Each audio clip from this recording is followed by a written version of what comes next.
voudrais d'abord saluer Jean-Pierre Filieu qui a ouvert magnifiquement cette séance et dire qu'il a sans doute communiqué mieux que n'importe quel Syrien présent ici le sentiment que tous les Syriens ont aujourd'hui.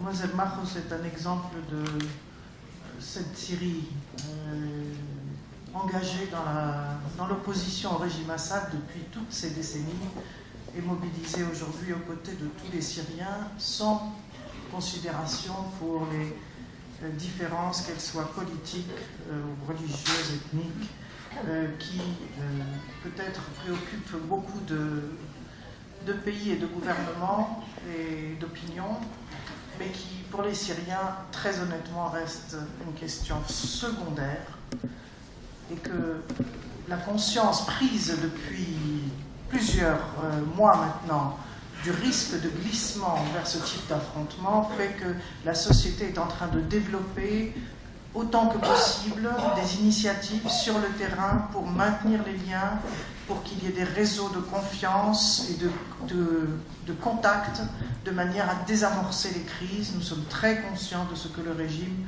a cherché à faire, et l'immunité du corps social syrien a été remarquable jusque-là.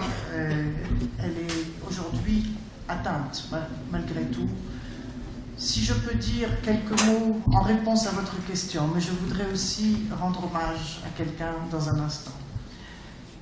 À votre question, je dirais la chose suivante. Sur le terrain, et très concrètement, les groupes qui ont été attirés par la situation syrienne n'ont pas forcément les mêmes objectifs que les révolutionnaires syriens, ceux qui ont pris les armes après avoir manifesté pacifiquement. Ces groupes-là travaillent seuls, il faut le savoir. Ils travaillent seuls, ils ne planifient pas avec les autres groupes. Nous avons donc sur le terrain diverses forces aujourd'hui. Et les forces radicales que l'on attribue au mouvement d'Al-Qaïda, on sait que leur mode de fonctionnement est un mode de fonctionnement très indépendant des autres. C'est pourquoi il faut bien comprendre que s'il y a eu un attrait pour ces éléments, puisque le régime les a activement encouragés à venir et les a relâchés de prison, on ne dira jamais assez combien le régime souhaitait l'émergence de ce mouvement, a tout fait pour qu'il émerge, et pour pouvoir dire c'est moi ou Al-Qaïda. Et je crois que ceux qui veulent croire ce discours peuvent le croire. Il faut bien voir la réalité de la Syrie.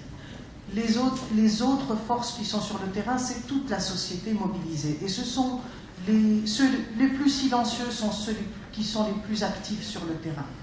On ne les entend pas, ils n'ont pas beaucoup le temps de faire une présentation médiatique, ils n'ont pas le temps de se manifester auprès des opinions publiques. Ceux-là, ce sont beaucoup de jeunes et de moins jeunes qui travaillent en silence sur le terrain. Beaucoup de femmes. Il faut savoir que les femmes sont très fortement derrière ce mouvement, dans tous ses aspects. Et je voudrais rendre hommage au courage de tous ces Syriens à travers un hommage à un homme, Omar Aziz, qui était tout à la fois un mystique, un homme de culture, une tête scientifique magnifiquement organisée, un francophone impeccable. Il avait fait sa thèse à Grenoble, son doctorat d'économie. Il incarnait cette force tranquille de la révolution syrienne, celle que l'on ressent lorsqu'on parle avec les jeunes manifestants de la première heure, mais qui ne savent pas toujours s'exprimer.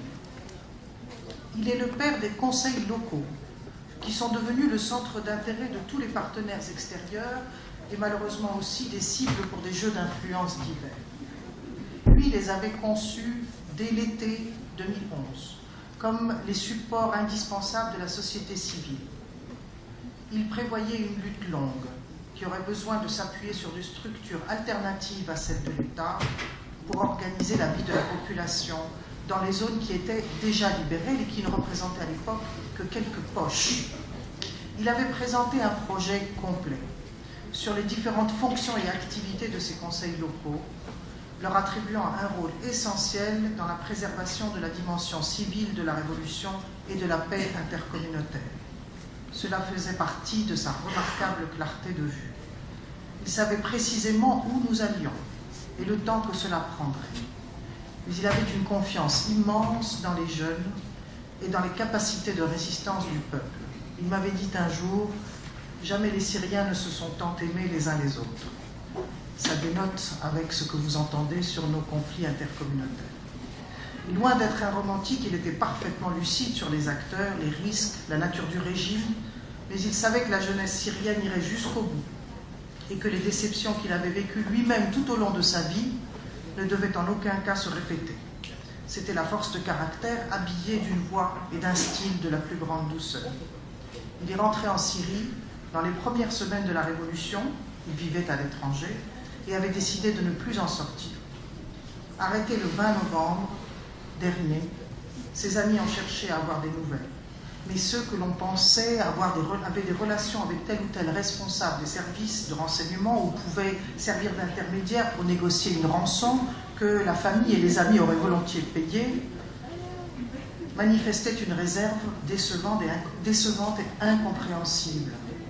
Il fallait savoir que lorsqu'un activiste passait de l'autre côté du soleil, comme l'emploi selon la formule des Égyptiens, des opposants égyptiens, ceux qui cherchent à s'informer sur son sort s'exposent eux-mêmes à de très grands risques.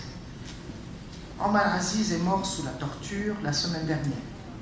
Mort parce qu'il a refusé de parler et a voulu protéger ses amis.